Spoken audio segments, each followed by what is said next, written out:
अगर बीजेपी के ख़िलाफ़ या आरएसएस के ख़िलाफ़ अगर कोई इस वक्त देश में कोई खड़ा है तो असदुद्दीन अवैसी है। इस पार्लियामेंट में अगर कोई सेकुलर लीडर है और मुद्दे की बात करता है तो वो असदुद्दीन अवैसी है। अगर हमारी पार्टी कॉमनल होती तो ये लोग हमारे साथ कैसे जुड़ते? बड़ी संख्या में लोग, गैर मुस्लिम लोग हमारे साथ जुड़ रहे हैं। अभी किशनगंज में ही ले लीजिए, अभी जिला महिला प्रकोष्ठ का जिला अध्यक्ष बनी है हमारा बहन तारा देवी।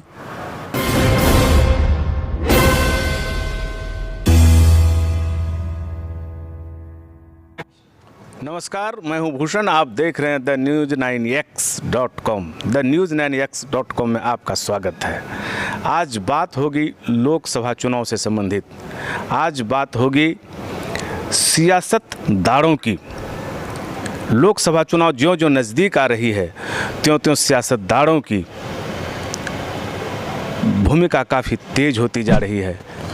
सियासत काफ़ी गर्म हो गई है। एक तरफ एनडीए तो दूसरी तरफ महागठबंधन ने जोर लगाना शुरू कर दिया है।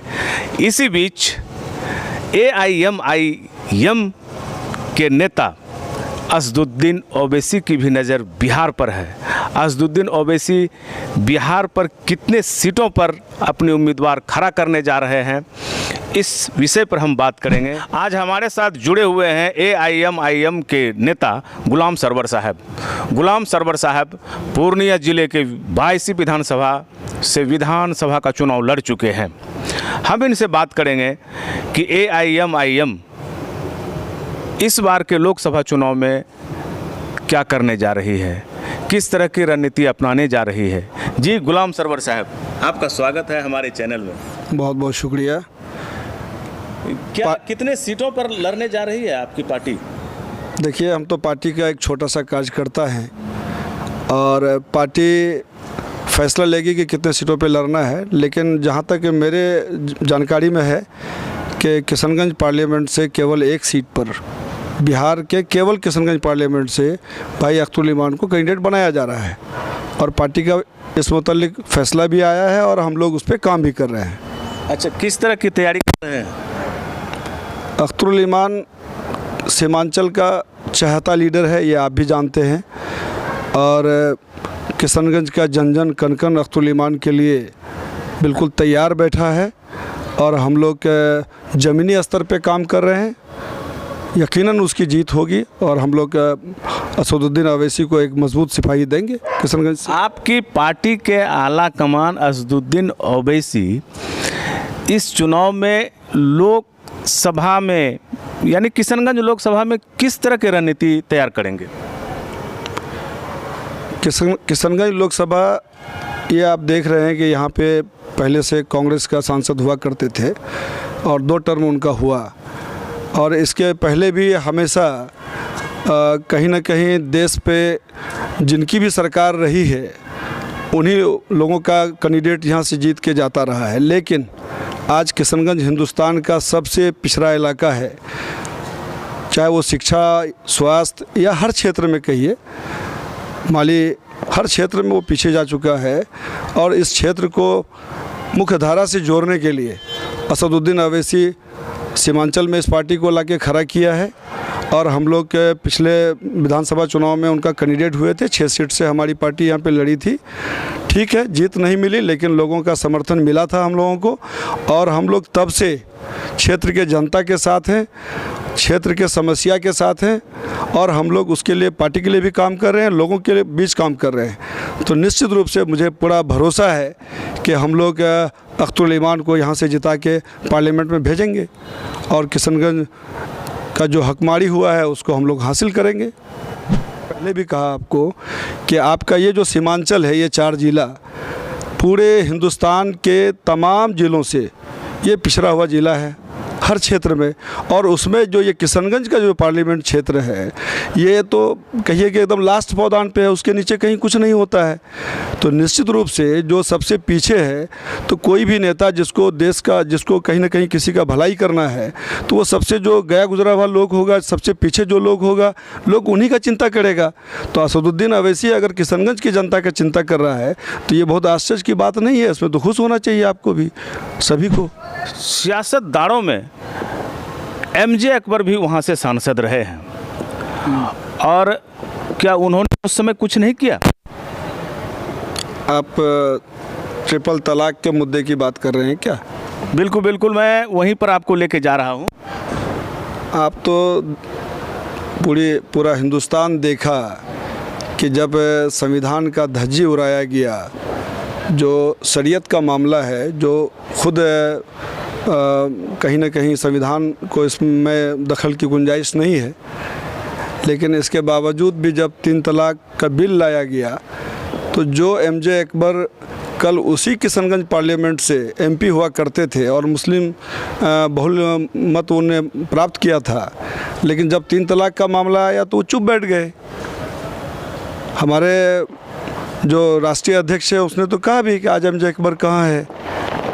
पूरा देश देखा इस चीज़ को कि बोलना किसको था, करना किसको था, लेकिन किसने किया, तो ये देखा गया है। और 3 तलाक की बात सर क्या करते हैं आप? संविधान का जब भी संविधान पर हमला किया जा रहा है तो असदुद्दीन अवैसी आगे आता है। आप तो देखें अभी जो आरक्षण का मामला आया, जो स्वर्ण आरक्षण की बात की गई, ये क्या है? कल आप कह रहे थे कि 50% से अधिक आरक्षण का कोई मामला नहीं बनता है, और आप संविधान से ऊपर जाके बिल ला के दोबारा उस आरक्षण में दोबारा 10% अब स्वर्ण आरक्षण तय करते हैं। तो ये क्या हो रहा है देश में, क्या चल रहा है? इसको देखना और समझना पड़ेगा। अब ये चुनाव है सामने में, जनता देख रही है कि कौन क्या कर रहा है, तो तय जनता को करना है। हमारी पार्टी तो काम कर रही है। अभी क्या काम कर रही है आपकी पार्टी लोकसभा में?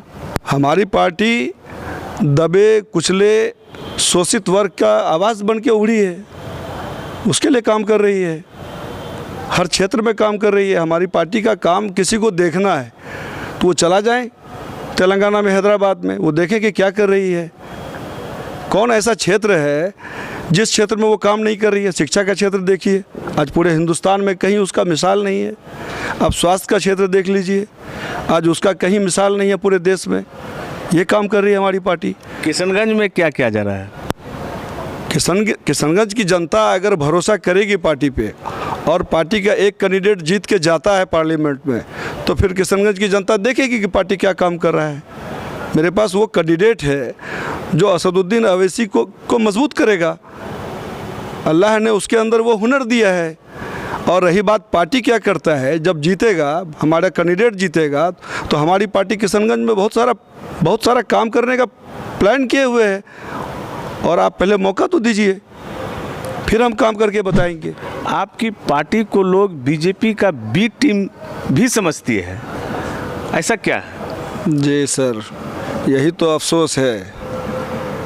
अगर बीजेपी के ख़िलाफ़ या आरएसएस के ख़िलाफ़ अगर कोई इस वक्त देश में कोई खड़ा है तो वो असदुद्दीन अवैसी है।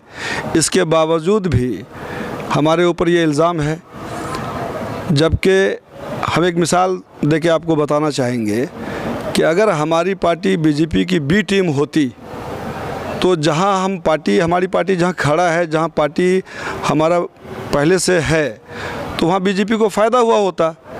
आप देख लीजिए, अभी आप सामने तेलंगाना का चुनाव आपके सामने, उसका रिज़ल्ट सामने है आपका, कि 119 सीट पे वहाँ पे विधानसभा का चुनाव हुआ और बीजेपी को 1 सीट पर सिमट जाना पड़ा। तो अब आप ये बताइए कि असदुद्दीन अवैसी बीजेपी का बी टीम है या बीजेपी को समाप्त करने वाला टीम है? ये आपका उदाहरण है, आप इससे समझ सकते हैं। जी, आपकी पार्टी को कुछ लोग कट्टरवादी समझते हैं, खास करके जो हिंदू लोग हैं वहाँ आपके लोकसभा क्षेत्र में, उस पर आप क्या कहेंगे?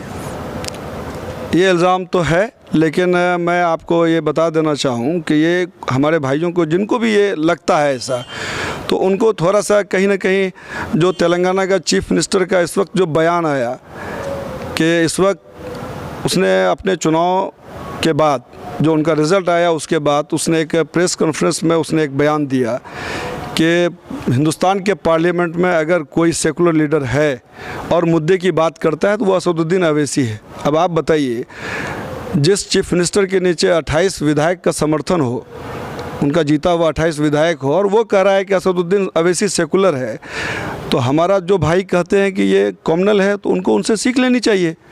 और आप अभी देख रहे हैं कि महाराष्ट्र में हमारी पार्टी का प्रकाश अंबेडकर के साथ गठबंधन हुआ है, जो बहुजन पार्टी है उनकी। तो अगर हमारी पार्टी कॉम्युनल होती तो ये लोग हमारे साथ कैसे जुड़ते? बड़ी संख्या में लोग, गैर मुस्लिम लोग हमारे साथ जुड़ रहे हैं। अभी किशनगंज में ही ले लीजिए, अभी जिला महिला प्रकोष्ठ का जिला अध्यक्ष बनी है हमारा बहन तारा देवी, डॉक्टर तारा आर्य, तो जुड़ रहे हैं लोग हमारे साथ। ये इल्ज़ाम है, ये इल्ज़ाम वो लोग लगा रहे हैं जिनको अपनी दुकानदारी बंद होते दिख रही है। ये लोग तो दो दुकान खोले हुए हैं, एक बीजेपी और दूसरा कांग्रेस। ये कहता है हमारे यहाँ लो, नहीं तो तुम कॉम्युनल हो जाओगे, दूसरा कहता है हमारे यहाँ लो, नहीं तो तुम देशद्रोही हो जाओगे। ये लोगों की दुकानदारी है। चलिए, सुना अभी गुलाम सरवर साहब से, बिहार में एकमात्र सीट पर, किशनगंज लोकसभा सीट पर AIMIM के राष्ट्रीय नेता असदुद्दीन ओवैसी अपना कैंडिडेट खड़ा करने जा रहे हैं, और वो कैंडिडेट होंगे अख्तरुल ईमान साहब। किशनगंज से जुड़ी तमाम राजनीतिक खबरों को हम आपके सामने प्रस्तुत करते रहेंगे। आप हमारे साथ जुड़े रहें। अगर आप हमारा ये वीडियो YouTube चैनल के माध्यम से देख रहे हैं तो YouTube चैनल सब्सक्राइब करें। अगर हमारा ये वीडियो आप Facebook पेज के माध्यम से देख रहे हैं तो Facebook पेज लाइक करें।